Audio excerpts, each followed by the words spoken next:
Hello, everyone. Welcome for another episode of the Author Spotlight. I'm so excited to be with you today. Man, I told you we got a powerhouse in here today. My man, Scott J. Vail is in the building, my people. And before I have him come on in and do his thing, I just want to tell y'all to buckle your seatbelts because you're going to go on for a ride here.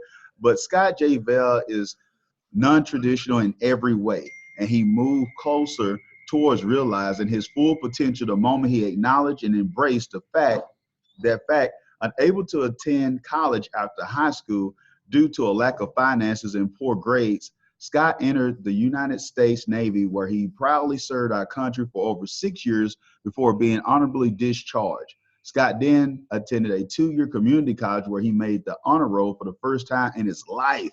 He then transferred to Florida Gulf Coast University, where he studied business and communication. While at FGCU, Scott started and grew a 7-figure business from scratch with absolutely no experience by delivering a higher caliber of service than all of his competitors. Upon graduating from FGCU, Scott took off a year for family and then started laying the foundation for his speaking business. Now married with 4 kids, he is currently an active adult learner, finishing his master's degree in communication through Liberty University. I shared a little bit about your bio, Scott. I know it's quite a bit more than that.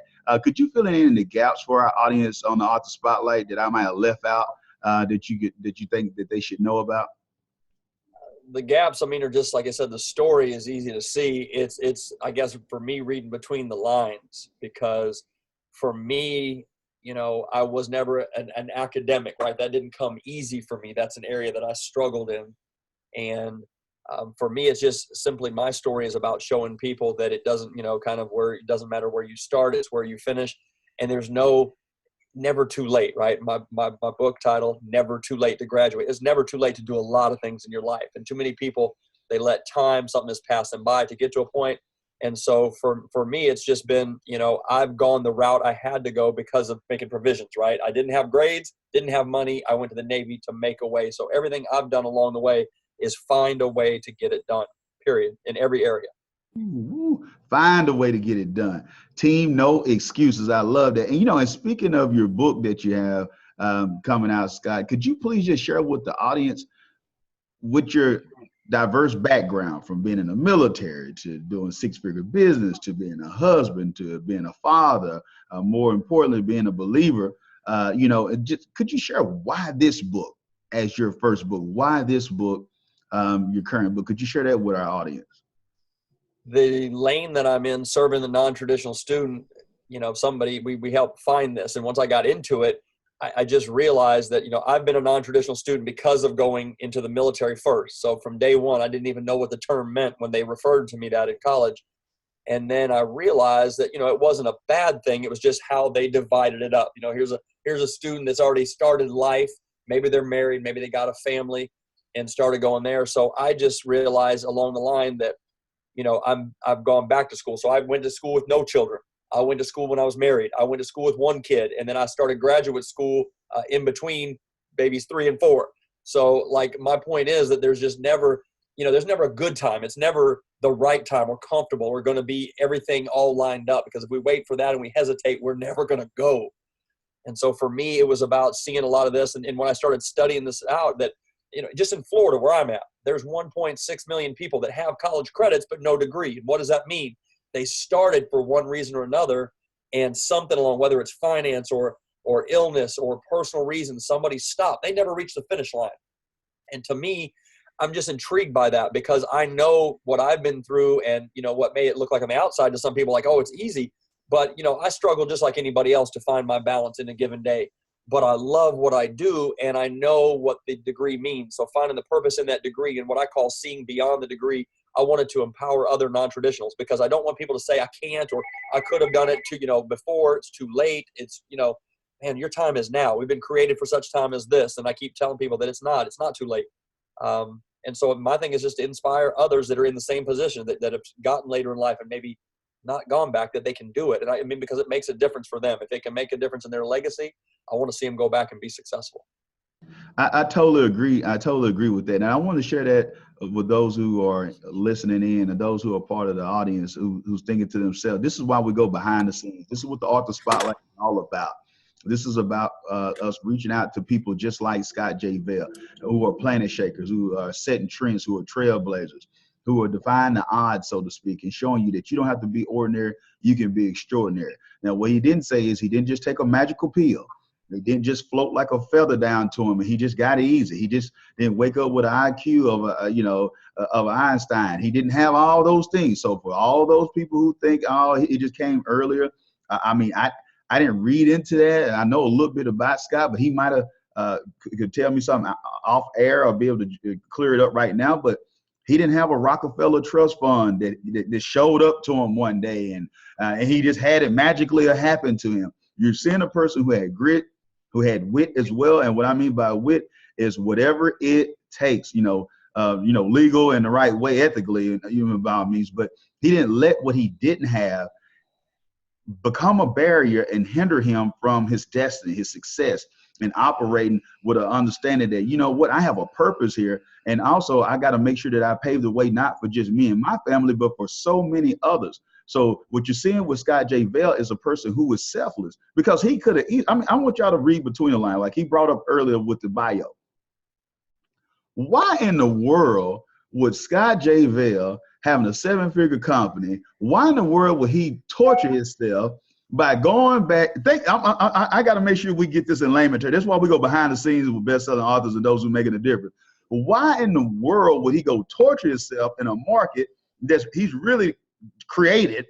Why in the world would he do something like that? For those who don't understand the industry that he's in, I mean, most people would tell you point blank, hey, Scott, I love you, brother, but it seems like that you're a glutton for punishment, because there's no way in the world I would enter in that when I already have been successful in another area. Scott could be playing golf somewhere, laying up with his feet up, or working more on the company that he already had. Why would it? Because that's selfless. And I'm bringing it up to the audience because Scott could have been seen as one who, quote unquote, made it from where he came from. And he's thankful for God, and he'll tell you that himself of where he come from. But we're here on this show to make sure that you are gleaning, you're getting the understanding. This is just not a guy who just got it all together. This is a guy who got a person of faith, and he got a work ethic, but he's selfless. So by being selfless, you'll find out that it'll open doors. It's the old Zig Ziglar quote.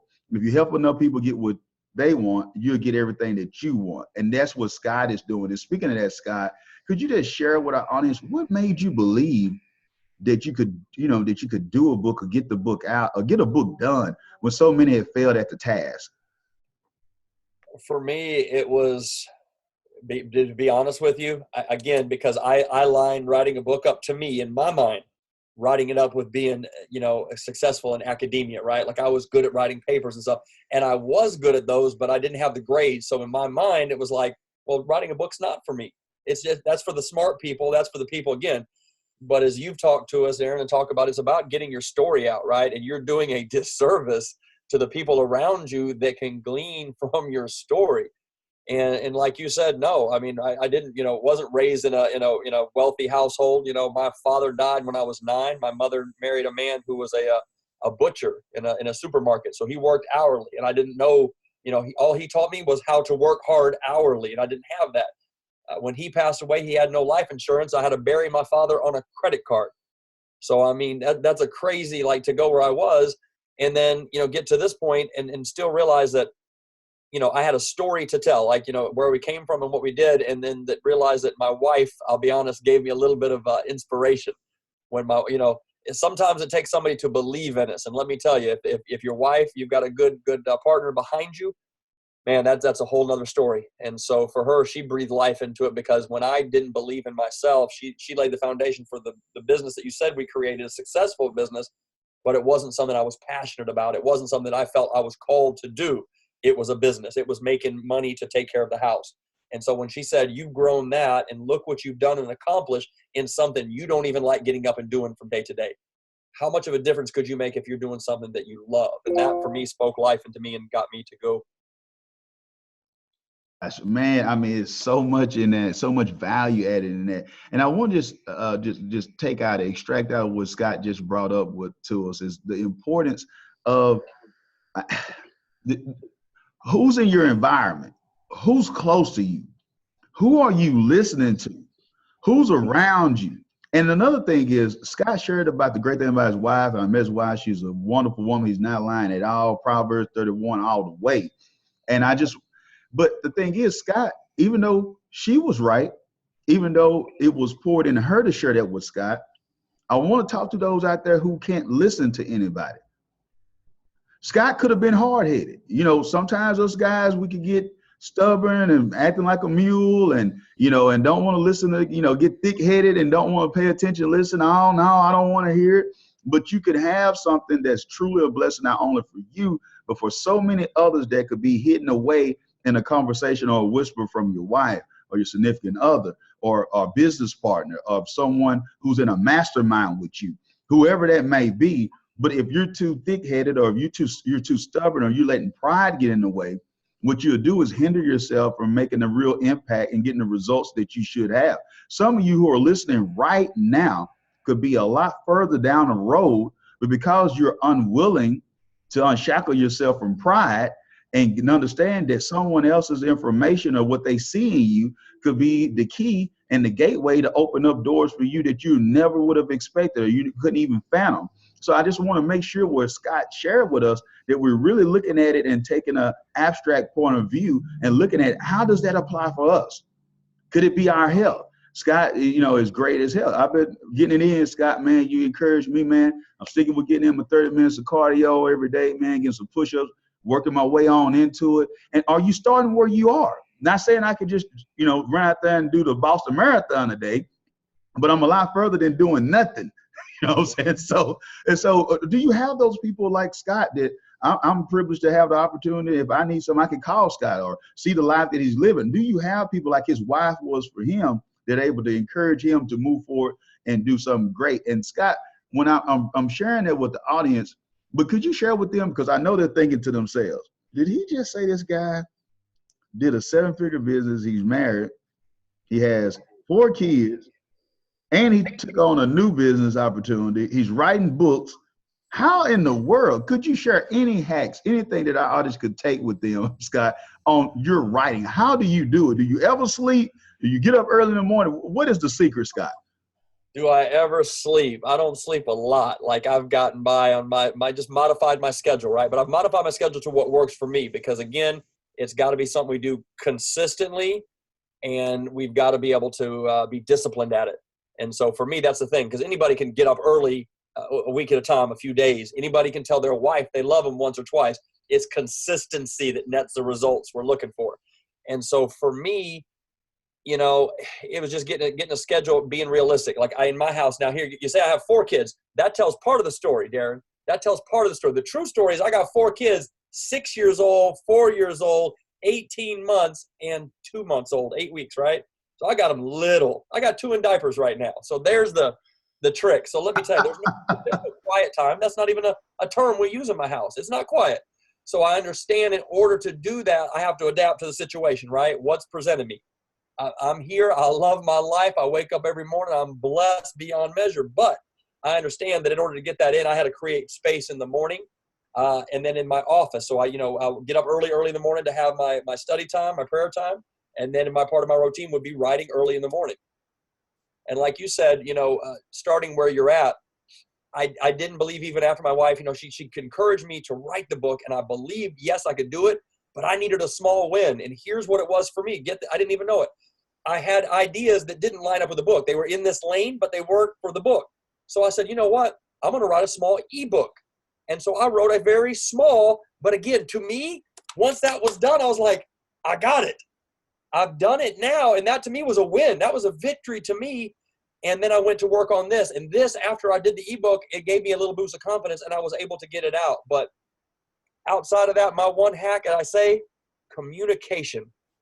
That's what my degree's in, is communication. And I tell you that there's no more important factor in every facet. Because like I said, if we're going to do what we do successfully and be good at it and operate at a high level, you've got to have everything right in the house. Like I talk to non-traditional students, right? I don't care if you've got a 4.0 if your marriage is falling apart. I don't care if you're getting great grades and you're about to get laid off of the job, right? We've got to line up on all of those areas. It's communication. It's communication in the classroom. Like, hey, I just had a new baby. That assignment's not going to be on time. I'm communicating. But at home, my wife knows all the details. She knows if I'm going to be late today because I've already texted her ahead of time and gave her a heads up. And, you know, she knows my itinerary when I'm out of town. Here's the flight. Here's the hotel. Here's where, you know what I mean? Communication on just a high level at all times. That to me is clear because that way there's no gaps. So for me, it's just, it's talking, brother, talking, but making sure that we're on the same, especially during this time where we're acclimating to a newborn. Right. We don't have as much time, but I got to sit on that couch at 9 o'clock at night when I'm already doing this. And we've got to talk. Amen. So, amen to that. Amen to that. Boy, I almost started to pull around the offering plate, man, because I mean, you were giving us a good service, man. I'm telling you, I'm going to have the staff start singing in the choir, man. We're about to say some amen and some hallelujahs in here, man. But you are so right on that. And I just think about it. For those out there who are thinking or aspiring to be an author or want to join the Authors Club, think about it. That's what you heard me bring up with the whatever it takes. Scott is the prime example of this. It's about a guy who's just believing in consistency, getting up, find what works for him.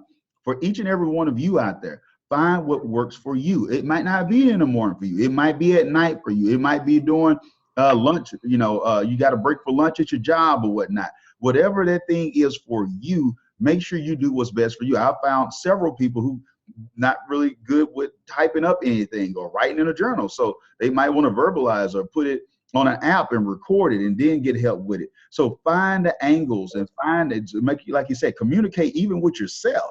Be a self-aware and understand, get rid of the gaps, close the gaps, and you can bring it to fruition and make your dreams come true by sharing your story with the world. Do you agree with that, Scott? Oh, absolutely. Absolutely. And like you said, here's the biggest thing is if you talked about in the beginning, Darren, you made it, you know, keeping the people around you. I call that controlling your circle, right? You keep it tight because we're all in, look, the social media and in the different generations. They say, well, I got 1,000 friends. Nobody's got 1,000 friends, right? That you know intimately and that'll drop everything and come running. So if we keep it tight, the people around you are going to lift us up. They're going to edify us. They're going to speak life into us when we need it. And so many times if we just, right, you have not because you what? Ask not. Speak it out and talk. Ask people, man. Ask people. Especially like you said, I'm not gifted. Like writing does not come as naturally to me, but I got people around me. Throw ideas, ask for help, trade services, something. There's always a way to get it, and people want to see you win as much or more than you want to win.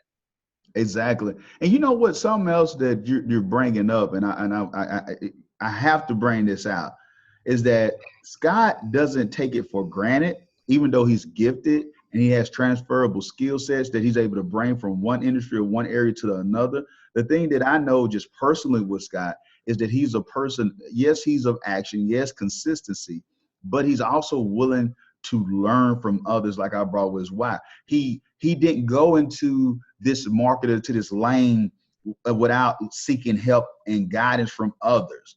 Let me repeat that. He did not step into a different industry or a different genre as far as whatever he's doing without getting the proper assistance and help.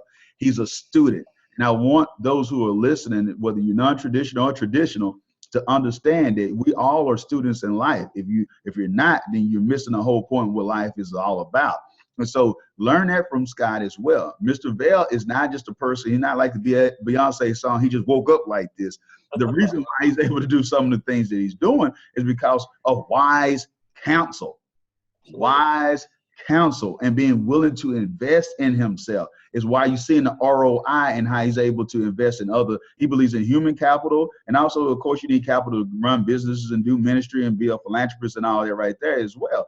But I don't want the audience to miss that, because that's something I know personally about you, Scott, is that whether it's time, whether it's monetary, whether it's prayer, meditation, whatever you want to call it, in whatever area in life, with his fitness, like you would never know what his age is, because I mean he stays in such great shape. I mean, but he's intentional.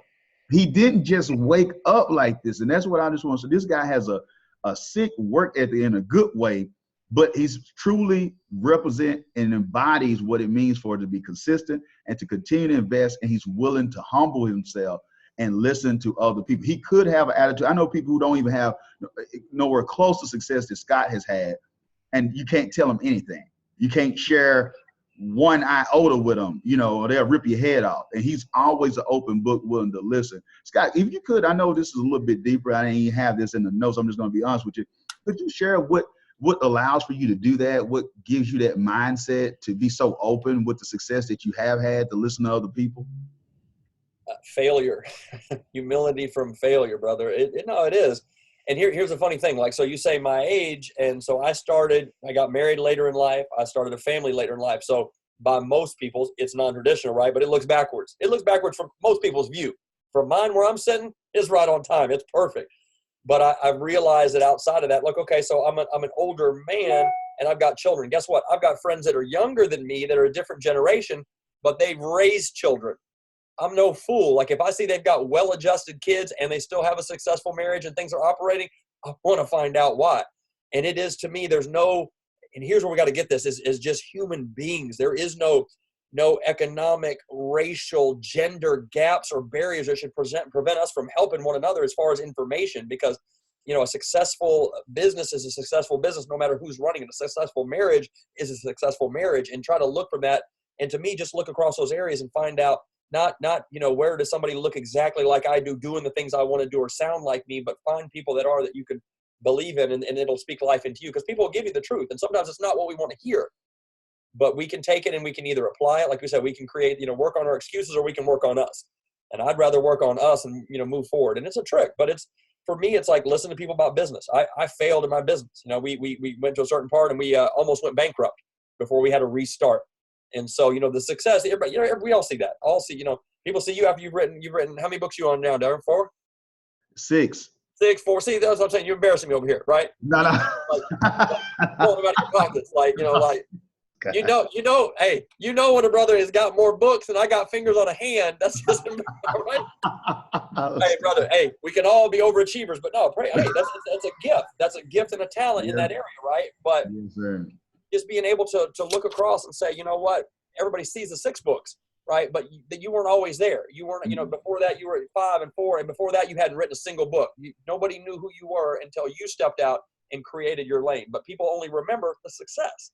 Yes, so I think for me, it's not, the people I've hung around is remembering stuff. Like, sometimes you remember where you came from, remember the cost to get here. Like you and I talked about earlier, me getting this book was not a smooth sail. I started off writing another book that I thought was the direction, and we switched lanes, which completely changed up the process. And basically, like you said, wrote almost 2 books worth of information, but it was a learning process. It wasn't smooth, but I guess what?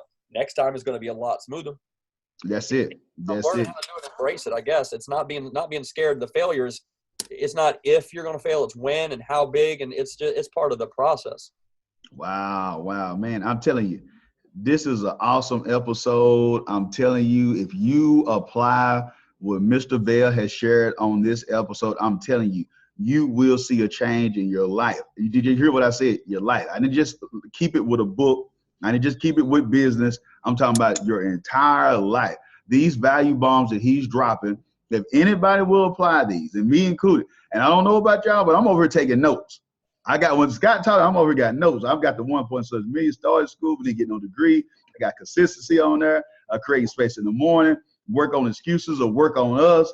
Hey, man, small wins, communication. I'm not playing over here. So I'm going to tell you, I know Scott is selfless, but sometimes I'm selfish when it comes to learning. So I create the show because I love learning from change agents, planet shakers, KPIs, and Scott is definitely one. So I'm making sure I'm getting his nuggets in, saying, hey, if I got to create a show so I can get him on, because I might have to end up getting that consulting fee with him, because the man is a man of action and he lives what he's talking about. So I'm able to know, and I'm privileged to know that about him. And if you don't mind, I know the book is on pre-order, and you've been able to do actually like around 3 books, including the ebook, if we just be honest with you, with the time and work that you put in.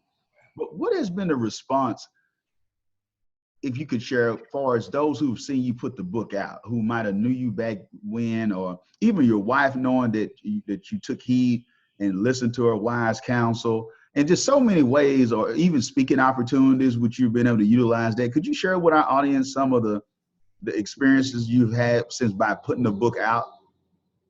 It's funny for me because the more we reach people outside of it, friends and family, they're kind of shocked that I'm going this direction, and meaning because not because they don't see me doing it, but because in their eyes I already had, like you said, a successful career. To me, it was a hobby that turned into a job that wound up becoming a career. I never set out to do what we did before. We have a painting and decorating company. Never was my intention. It was trying to make money in college, and it turned into where it is. So for me to switch lanes, understand that that's a sole income for our household. So me switching lanes is me selling that business and flowing 100% in the new direction. And from everybody else, I mean, grandparents and anybody, they're looking at it going, you've got to make sense of it. They look at it and say, I don't understand it. If it ain't broke, don't fix it, right? Why don't you just stay over here and do what you're doing, do what's working? But again, it's about passion. It's about a calling, and I'm just not passionate over there. I don't wake up every day with a fire inside of me to do that job. But to speak life into non-traditionals and empower them to realize their potential, that does. And so for me, in talking to the non-traditionals, they love it because I've got here on my desk 6 books that were similar, success guides to non-traditionals, but they're all about how to study better, how to get ready for an exam, how to write a bibliography, how to do research. I mean, that's great, but that's a whole nother, I'm going to leave that up for somebody a little more academically gifted than myself. Right. And so we just took a different direction, just a wholly different route, and shared with them, I guess my own personal struggles and what has worked for me and what has helped me net, the results in my life through everything. But it's an individual journey, but it's unique. It is a unique journey because most people are coming in saying, wait a minute, in schools, they speak to the teachers or they speak to but nobody's there for the actual, non-traditional students. And it's growing. The population is in some schools upwards of 60% now of non-traditional students. It's going in that route. And so for me, it's just, I know I'm in the right spot. It just, how, like I said, it just fits. Like you start to do something, it's just comfortable. It's like a nice, well, of course, I'm going to speak with you. It's like a nice jacket, that's been tailor fit, cut, got the right. You put the button on and it snugs just enough, but not too much, right? I got to speak your language there. That's right. So, amen. But no, it is. And so when I've got in this, when I do the other one, I feel like I'm forcing it. When I'm doing this, I feel like I'm supposed to be doing this, right? Because I'm seeing people that are exactly like me every day, have families, have obligations, have life. They're busy, and they just don't realize what they're capable of. So I just love.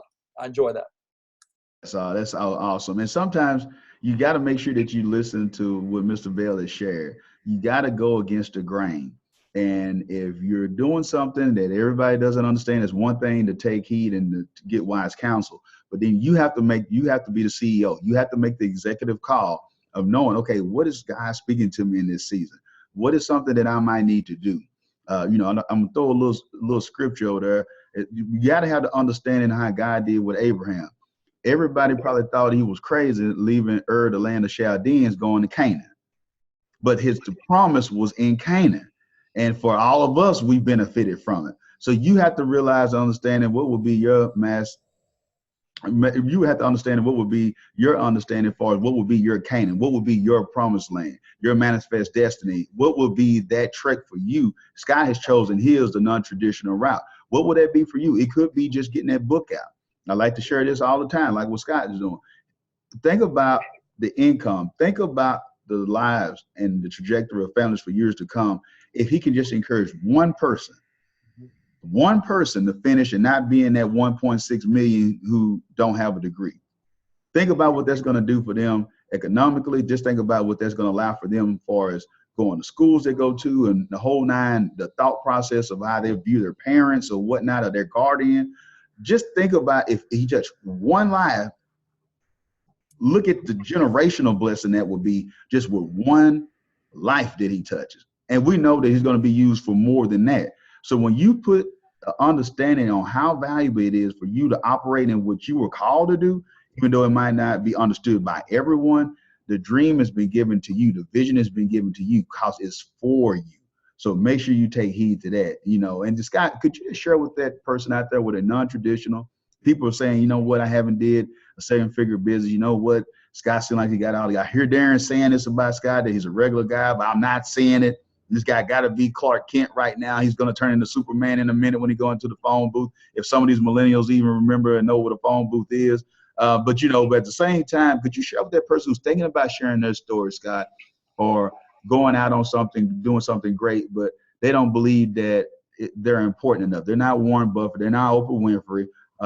They're not Mark Cuban. Could you share with them the importance of why it's still important for them to share their story with the world? I think it's looking at things from the perspective, Darren, of, talking about the rule and not the exception too. The people like Mark Zuckerberg, Mark Cuban, Oprah Winfrey, they're the exception to the rule. I mean, these are high level people that we look at and try to measure by. There's a lot more me and yous out there, right? And again, people don't see that we're all, on the level that we are. We started somewhere, like you said. It doesn't have to be, it's just taking a step, but I believe that people just finding that one reason, because like you said, it's not, I didn't step in this to help millions. Originally this was to identify and clarify for me. Again, let's be honest, it was being selfish to figure it out. And then once I figured it out, to me, I think it's wrong because I have kids. What do I do to my kids? I teach them, I help them so they don't have to repeat our mistakes. Amen. We don't want to do that. And so hopefully that the idea for me and for anybody else out there is just to simply understand your story is your story. You own it. It's unique to you. And it may not sound like my story doesn't, parts of it don't relate to everybody. We're not going to do that. It's not, that kind of story, but to be able to share on a lower level, what yours is, and somebody's going to connect with it. Somebody will connect with your story. Somebody's going to, guarantee anytime you speak, somebody comes up and says, if it's something I said about my stepfather, they can connect. If, losing a father at a young age, dealing with alcoholism, somebody comes up on some portion, not the whole. So we look at it as the big picture, like, oh, well, they're not going to understand all the pieces. All they need to send is a little piece, and all of a sudden, guess what? They're connected. They understand you, that now they feel like they're connected to your story, your brand, and your book. It just takes them a different story. So it's just a matter of understanding that, believing in what you have, because you lived it, you know it, and you own it, is walking in it and be able to share it with people, and people are going to connect to it. And once they do, like all it takes is one person might say, oh, you said this, or you wrote this, man, it inspired me, it changed me. And you're thinking, wow. Awesome. That's so awesome. And I know what y'all thinking. I will not leave this episode without getting this out. Scott, please share with the people where they can get the book, where they get the ebook, how they connect with you. Those who are, because I know some people who listen to our show who are in the college arena, they're booking people, corporate or for students. Please share with them how they can connect with you and get you to their event, or how they can buy some of your content or speak with you. Absolutely. Everything is just one location. The website, Scott, the letter J like James, Vail, Vail, scottjvail.com. And that has the videos, the link to the book, to the ebook, to all the social media from that direction. Awesome. Scott J. Vail. We will make sure that we have all that information in the show notes of the website. So y'all don't strangle me, start sending me hate mail and all that. I promise you we will make sure that we get the information in the show notes. But once again, I just want to tell you, Scott, man, thank you so much for coming on an episode. It was truly a blessing to have you on. I knew that you was going to deliver like you always deliver, because if y'all think this podcast, y'all think this show was off the chain today, please listen to Scott speak. That's all I want to ask you to do. If you don't do, find somewhere with Scott, keep up with him, find out where he's speaking somewhere, and then if it ain't good, then come back and tell me. But I definitely know that when you come back, it's gonna be like Campbell soup. It's gonna be good. I'm telling you that right now. So so make sure you go and hear this man. He humble in the whole nine, but do not let Scott fool you. He a beast when it comes to when they cut the mic on. It's a wrap. So make sure you contact him and get him at your speaking engagement as well, and purchase book for your team, your staff, and your students. I guarantee that they will be changed. So thanks again, Scott, for coming on the show, man. Absolutely, Darren. Thank you so much, brother. Appreciate you. All right. Hey, this was another episode of Author Spotlight. If you want to catch the Author Spotlight and catch this episode with Scott J. Vail, make sure that you go to self-publish, the letter N, 30days.com. That's self-publish, the letter N, 30days.com. It will air on Sundays at 3 p.m. Central Standard Time. And remember, this is the year for your new book. So next time, I want to see you sitting across from me, just like Scott J. Vail is, and we can hear about your story and how you're making a change across the globe. Till next time, be blessed.